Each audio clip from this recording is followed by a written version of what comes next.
Чтобы найти свой путь, свое призвание, пришлось отказаться от карьеризма.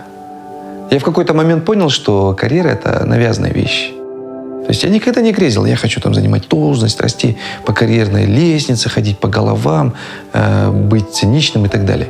И когда такие мысли начали закрадываться в голову, я понял, что какая-то манипуляция происходит, что эти вещи навязываются. То есть нужно различать, наверное, то, что твое, и то, что навязывается. Называется икигай в японской философии, в японской культуре. Когда ты находишь свое призвание, свое дело, которое отвечает вот этим 4 пунктам. То, что тебе нравится, то, что ты умеешь делать лучше всего, то, что приносит пользу окружению, и то, что приносит деньги. Издательское дело для меня сейчас как раз соответствует этим 4 критериям.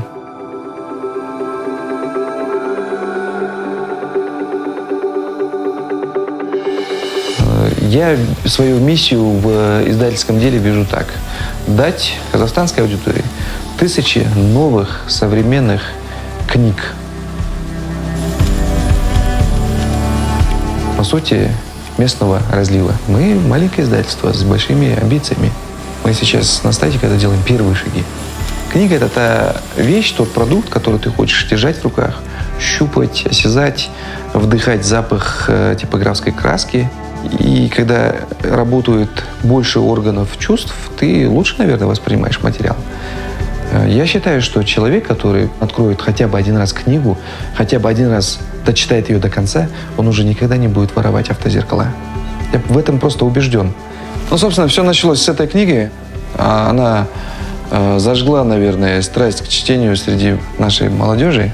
Об этом можно судить по отзывам в Инстаграме. Мы отслеживаем там сотни отзывов касательно этой книги, положительных отзывов. Многие признаются в том, что это первая их книга, прочитанная от начала и до конца, и которая пробудила в них интерес к чтению. Я считаю, это очень хорошее достижение. Книга. Это книга за моим авторством. И здесь изложен опыт и кейсы 14 наших предпринимателей. Иллюстрации для этой книги рисовал я сам. У меня было 2 выставки. Я самоучка в плане рисования. И если бы я заказал извне иллюстрации, мне пришлось бы раскошелиться на более чем 500 000 тенге. Это очень важно экономить, потому что книги должны быть максимально доступны. Здесь мы видим стрелку. Этот элемент композиции, это вся использовалась для обложки нашей книги, настольной книги казахского бизнесмена. Характер предпринимателя зачастую формируется сквозь сопротивление такое окружение, которое говорит: зачем тебе это нужно? Там у соседа там сын тоже пробовал, у него не получилось, там прогорел или еще что-то. В конечном итоге характер, он куется сквозь это сопротивление. Видите, вот эта стрелка, она формируется сквозь сопротивление, это подразумевается как характер предприимчивого человека. Не только в бизнесе, но в целом предприимчивого человека. Как только задумка зародилась, мы пробовали сначала на фотошопе это все нарисовать, а потом подумали, надо оживить максимально. Мы взяли, купили войлок, киез, и вырезали эти стрелки. И потом клеили на ватман.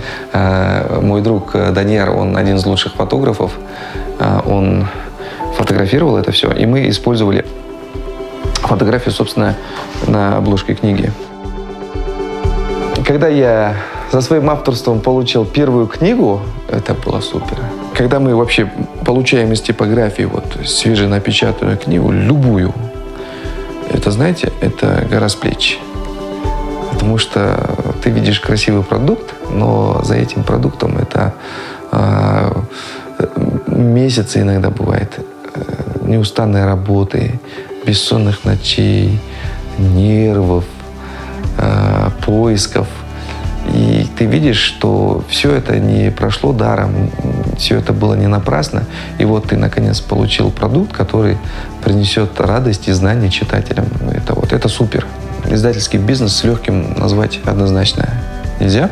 Это рынок. Ты должен доказать, почему твоя книга достойна того, чтобы ее прочли, купили, оставили деньги. Для этого мы сейчас параллельно учимся, как выстраивать продвижение, маркетинг, как там определять ценовую политику. Нету готовых учебников по этой части. Здесь нужно будет научиться всему этому только путем набивания шишек, только путем практики. Мы зарабатываем уже, не сказать, что какие-то баснословные деньги, но для компаний, которые на рынке меньше года, у нас показатели неплохие. Мы понимаем, что с каждой изданной книги спрос и доверие читателей к нашей продукции, оно неуклонно растет. И это и есть, наверное, самый лучший показатель. Я однажды поймал себя на мысли, что никуда не хочу уезжать из Казахстана. Раз ты здесь остаешься, то твои детки пойдут в местные школы, и ты сам будешь лечиться в местных поликлиниках. И когда ты знаешь, что 80% молодежи нынешней, которая будет преподавать твоим детям, которая будет тебя лечить, она не читает книг, это на самом деле большая катастрофа. И мы параллельно формируем облик нового читателя, потому что человек есть то, что он читает. Без книг, да, мы бы перестали слышать, по сути, самих себя. Мы технологически продвинулись, да, мы сейчас можем летать в космос, уже туристов запускаем, но человечество внутри не стало, поэтому книга — это всегда хороший способ общаться с огромным количеством людей, которые жили и творили до тебя. А если ты будешь издавать свои книги, то твой голос будет услышан и в последующие века. Мы же не собираемся там сворачиваться там, после 2050 года. Мы планируем жить дальше, как нация, как государство. Мы хотим и жаждем этого. Что останется после нас? Вот. Не только же новостные заголовки о коррупционных скандалах, но и что-то позитивное.